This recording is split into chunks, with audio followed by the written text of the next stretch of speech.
It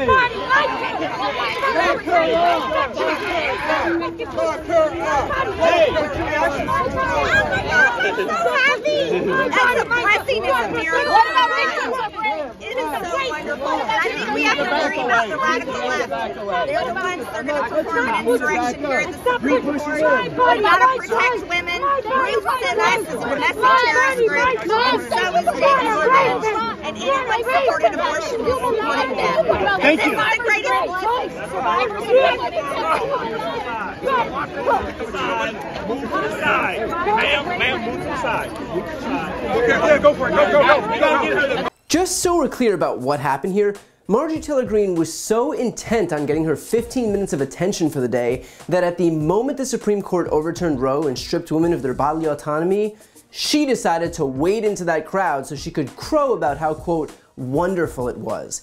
If Donald Trump and Judge Jeanine and a noisemaker and a foghorn had a baby, it would be Marjorie Taylor Greene. And look, I could sit here all day and talk about what a depraved, vile piece of shit Marjorie Taylor Greene is. I could talk about what a vile piece of shit all of these far-right Republican theocrats desperate for attention are. I could talk about what vile pieces of shit those Republican justices, all of whom vowed in their confirmation hearings to respect precedent, are. But I don't think I need to. I think today, of all days, these people don't need my help in broadcasting their vile shittiness. Instead, I'm going to use this time to make 2 points. The first is that we need to expand the court. This Supreme Court is not apolitical. There is no sanctity with this court. The 6 conservative justices are political operatives who not only lied in their confirmation hearings, but undermined what they themselves conceded were principles of good governance, namely respecting settled law. And don't take my word for it. Do I have this day an opinion, a personal opinion, on the outcome in Roe versus Wade? And my answer to you is that I do not. Roe versus Wade is an important precedent of the Supreme Court. A good judge will consider it as precedent, worthy as treatment of precedent, like any other. It has been reaffirmed many times over the past 45 years. Roe is not a super precedent because calls for its overruling have never ceased, but that doesn't mean that Roe should be overruled. They told these lies because they needed to say whatever they had to get confirmed. And then the moment they were given the opportunity to overturn it, they did, without hesitation. Not a word about precedent, not a word about settled law. Every single one of them signed their name onto this decision. The suggestion that these people are just calling balls and strikes, that they're simply interpreting the Constitution, is so aggressively naive, so fucking stupid that I can't actually believe some people are still claiming as much.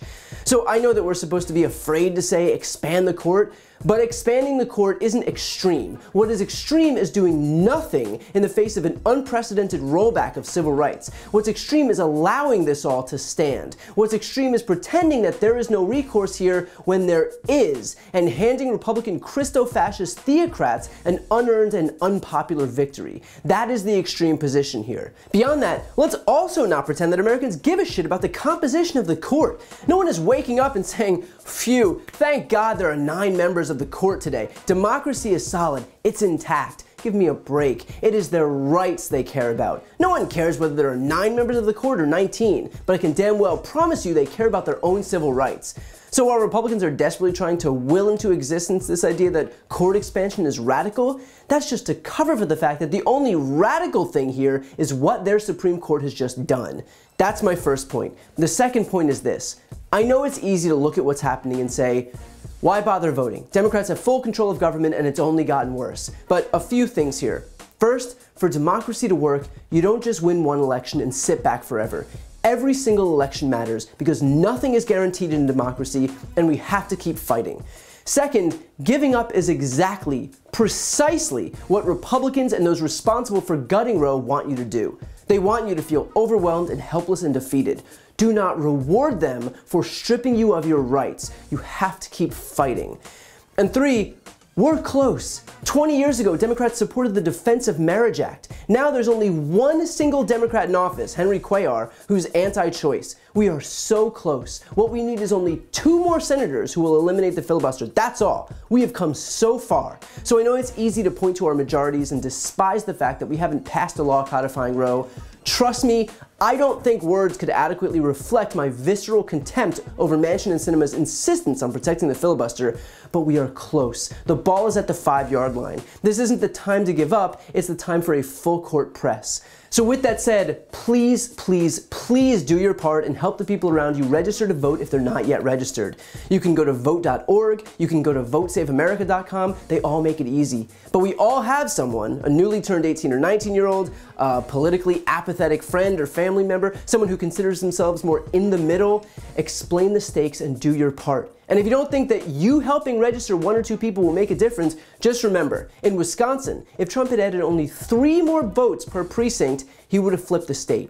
So please, no matter where you live, if you have even one person in your life who you can persuade to register to vote, do it. I promise you, it's enough to make a difference. To see more videos like this, click the subscribe button right here on this screen. And to support my work beyond that, check out my podcast, No Lie with Marjorie Taylor Cohen, where I cover the week's most important stories and interview the biggest players in the world of politics, including President Biden, Kamala Harris, Pete Buttigieg, Elizabeth Warren, Katie Porter, and so many more. The link is also right here on this screen. And finally, to take action yourself and sign petitions on the most important issues, go to briantylercohen.com/petition.